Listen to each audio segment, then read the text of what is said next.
दोस्तों, दो मॉसफेट के बारे में हम ऑलरेडी बात कर चुके हैं। बहुत ही छोटी शेप में जो थे SOT23 के पैकेज में दो मॉसफेट थे। हम उनकी बात कर चुके हैं। वो हैं SSM के 339R और SI2308। अब थोड़ा सा हम इन दोनों क्या हैं, दोनों ही छोटे हैं, दोनों ही लो वोल्टेज के हैं।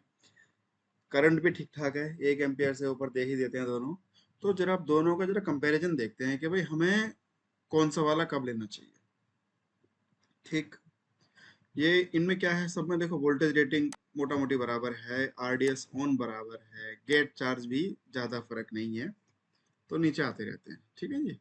तो टोशिबा का तो है SSM3K339R और विषय सेमीकंडक्टर का है SI2308। दोनों ही मैंने एक्सटेंसिवली मतलब के बहुत ज्यादा यूज होते हुए देखे हैं, किए भी हैं, ऐसा नहीं है। सीधे बात करें तो देखो SSM3K339 जो है ये 40 वोल्ट का डिवाइस है और SI2308 ये 60 वोल्ट का डिवाइस है। यानी कि अगर आपकी वोल्टेज जो है 40 से कम कम है तो आप दोनों में से कोई सा भी यूज कर सकते हो। लेकिन हाँ, अगर 40 से ऊपर चली जाती है तो आपने ये वाला यूज करना है। गेट चार्ज दोनों में ही कम है, ये 1.1 है, इसमें 2.3 है। है डबल का फर्क, लेकिन बहुत कम है, वैल्यू बहुत कम है। सिमिलरली RDS ऑन भी दोनों का काफी कम है और मोटा मोटी मैचिंग सही है। VGS भी कम है, कम ही वोल्टेज पे ही ऑन हो जाते हैं। अब सेम कहाँ होते हैं, वही बात है कि दोनों के दोनों जो है SOC23 पैकेज में आते हैं। ये DC DC कन्वर्टर में यूज कर सकते हैं, इसको लोडिंग के लिए यूज कर लो, स्विचिंग के लिए, बैटरी की स्विचिंग के लिए यूज कर लो, या फिर जनरल पर्पस रिप्लेसमेंट। जनरली हमें कहीं रिप्लेस करना है मॉसफेट को ही, कम वोल्टेज का करंट का यूज कर सकते हैं। अब टेबल के रूप में देखते हैं इसको कि जैसे VDS है, VDS इसके 30 है, इसके 40 है, इसके 60 है। तो आप समझिए कि अगर 40 से कम कम मेरा है तो मैं कोई सा भी यूज कर लूंगा, लेकिन अगर 40 से ऊपर मेरी वोल्टेज जाती है तो मैं इसको यूज करूंगा। ड्रेन करंट दोनों में मोटा मोटी बराबर है। ये 2 एम्पियर का है तो ये 2.1 एम्पियर का है, ये 0.1 एम्पियर से इतना कोई ज्यादा फर्क नहीं पड़ रहा।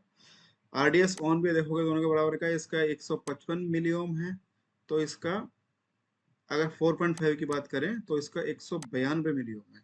हाँ, अगर और इसको अगर 8 वोल्ट में देखेंगे तो इसका RDS ऑन कम है, ये बात करूंगा मैं। तो इसका RDS ऑन कम है क्योंकि ये 8 वोल्ट पे 145 मिली ओम का है और ये 10 वोल्ट पे जो है 156 मिली ओम का है, ज्यादा है, इसका ज्यादा है, इसका कम है। गेट चार्ज भी इसका कम है, इसका ज्यादा है। ठीक, इनपुट कैपेसिटेंस भी इसका है, शायद डाटा शीट में दिया हुआ नहीं है। पैकेज दोनों का बराबर है, डाटा शीट में दिया हुआ है, ऐसा नहीं है दिया नहीं होगा। चलो ठीक है। ये वही बात आ गई कि अगर मेरा 12 वोल्ट और 24 वोल्ट का सिस्टम है तो मेरे को ये यूज करना चाहिए। इसके दो फायदे हैं मेरे को, मैं मतलब ओवरऑल रिकमेंडेशन में ये आता है कि टोशिबा का यूज करो, क्योंकि इसमें एक तो गेट चार्ज भी कम है, प्लस इसका RDS ऑन भी कम है। हाँ, अगर 40 वोल्ट से ऊपर की बात आती है, जैसे 48 वोल्ट का कोई सिस्टम है या फिर 56 वोल्ट का कोई सिस्टम है, वहां पर आप इसको यूज करो। ऑन रेजिस्टेंस की बात आएगी तो इसका जो ये जो है हमारा FSM का है, इसका ऑन रेजिस्टेंस कम है बजाय के दूसरे के। सिमिलरली गेट चार्ज की बात आएगी तो जो मेरा ये वाला SSM है, इसका गेट चार्ज कम है, इसके मुकाबले ज्यादा है, इसका ज्यादा है। तो इनपुट कैपेसिटेंस की वजह से क्या होता है, स्विचिंग फ्रीक्वेंसी काफी हो जाती है। तो mean switching frequency with less drive energy, while SI2308 as its higher capacitance can slow edges and इसका मतलब इसमें हम स्विचिंग फ्रीक्वेंसी ज़्यादा यूज़ कर सकते हैं, इसमें हम कम यूज़ करेंगे। थर्मल पैकेज में तो कोई ज़्यादा फर्क नहीं है क्योंकि दोनों का पैकेज तो सेम है, ऐसा कोई ज़्यादा फर्क नहीं है। अब एक आगे का चूज SSM3K339 अगर आपको फास्ट स्विचिंग चाहिए, क्योंकि इसका गेट ड्राइव लॉस कम है, QG गेट चार्ज कम है, इसका 40 वोल्ट से कम है तो यूज़ करो इसको। लो वोल्टेज का कोई भी सिस्टम बना रहे हो तो आप इसको यूज करो। SI2308 को कब यूज करोगे आप, जो आपको 60 वोल्ट तक का सिस्टम चाहिए, यानी कि आपको 48 वोल्ट में कुछ काम करना है, 56 वोल्ट में काम करना है, तब आप इसे करोगे। हाँ, इसके मुकाबले RDS ऑन ठीक है, थोड़ा ज्यादा है पहले वाले से, पर ठीक है। स्पीड भी पहले वाले के मुकाबले इसमें थोड़ी सी कम मिलेगी। ठीक, जैसे एग्जांपल में देख लेंगे तो सिंक्रोनस बक कन्वर्टर है, उसमें हम लोग जैसे 12 वोल्ट का सिस्टम है तो हम इसमें इसको यूज कर सकते हैं। लेकिन हाँ 24 वोल्ट या 36 वोल्ट है तो भी ठीक है, क्योंकि इसमें मार्जिन रह जाती है। वो उसमें 40 वोल्ट का रहेगा ना, हम 36 वोल्ट का यूज कर रहे हैं और वो 40 वोल्ट का ही है, बिल्कुल कोने में यूज कर रहे होंगे, वो थोड़ा सा मार्जिन की बात रह जाएगी। इसलिए हम इसमें अगर 36 वोल्ट का भी कोई सिस्टम है तो उसमें हम दूसरे वाले को यूज करेंगे, SI2308 को। खाली जीपीआई की बात है तो कोई ऐसी बात नहीं है, मतलब इसमें कोई सा भी यूज कर सकते हैं, कोई प्रॉब्लम की ऐसी बात नहीं है।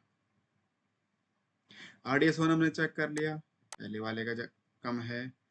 गेट चार्ज भी देख लिया हमने, थर्मल डिरेटिंग देख ली, safe operating area, pulse handling. तो ये है कि हम जो SSM 3K33R है इसको हम यूज कर लेंगे 40 वोल्ट से कम वाले में। 36 तक यूज कर ले, 36 से ऊपर अगर जाना है हमें तो हम वही वाला यूज कर लें, क्योंकि बिल्कुल 36 का 40 का है, 36 का यूज करें ठीक नहीं होता। ठीक है। और 48 वोल्ट का सिस्टम है, ज्यादा वोल्टेज है तो हम इसको यूज करें। इनके सारे मतलब पूरी डाटा शीट का जो एक्सप्लेनेशन है वो ऑलरेडी मैं करवा चुका हूँ, वो आप देख सकते हैं। तो आगे मिलेंगे नए किसी और कंपोनेंट के साथ, नए किसी और टेक्निक के साथ। धन्यवाद।